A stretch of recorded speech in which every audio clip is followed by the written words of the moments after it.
નમસ્કાર મિત્રો, ભાવનગર જિલ્લાના ખરકડી ગામ અને આસપાસના વિસ્તારોમાં સામે આવેલ ઝેરી અને બનાવટી દારૂકાંડના મૃત્યુઆંક વધીને 9 થયો છે. હજુ પણ ઘણા દર્દીઓ સારવાર હેઠળ હોવાથી મૃત્યુઆંક વધવાની સંભાવના વ્યક્ત કરવામાં આવી રહી છે. આ કેસમાં ઝડપાયેલા 13 આરોપીઓના 10 દિવસના રિમાન્ડ મંજૂર થયા છે. જી હા મિત્રો, અત્યારે હાલના સૌથી મોટા અને મહત્વના સમાચાર સામે આવી રહ્યા છે. તો પોલીસ રિમાન્ડ દરમિયાન આ કેસમાં હજુ નવા તથ્યો બહાર આવી શકે છે. મિથિલોન ભેળવાયેલા નકલી દારૂના સેવન બાદ છેલ્લા કેટલાક દિવસોમાંથી મોટી સંખ્યામાં લોકો બીમાર પડી રહ્યા છે અને અનેક દર્દીઓ હોસ્પિટલમાં સારવાર હેઠળ છે. તાજેતરના અહેવાલ મુજબ આશરે 47 લોકોમાં ઝેરી અસર જોવા મળી હતી, જ્યારે 25 જેટલા દર્દીઓની સ્થિતિ ગંભીર હોવાનું પણ સામે આવ્યું છે.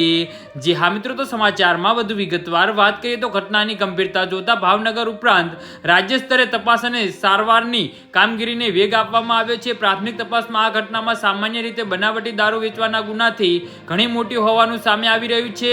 પોલીસને નકલી દારૂની બોટલો, તેમાં વપરાયેલા પ્રવાહી અને સપ્લાય ચેઇન અંગે મહત્વની વિગતો મળી આવી છે.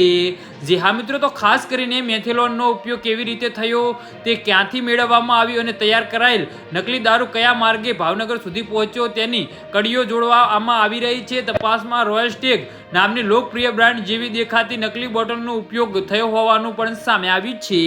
જી હા મિત્રો, તો આના વિશે તમારું શું કહેવું છે તો નીચે અમારી કમેન્ટ બોક્સમાં જરૂરથી જણાવજો અને અમારી યુટ્યુબ ચેનલને સબસ્ક્રાઇબ કરવાની ભૂલતા નહીં. ધન્યવાદ.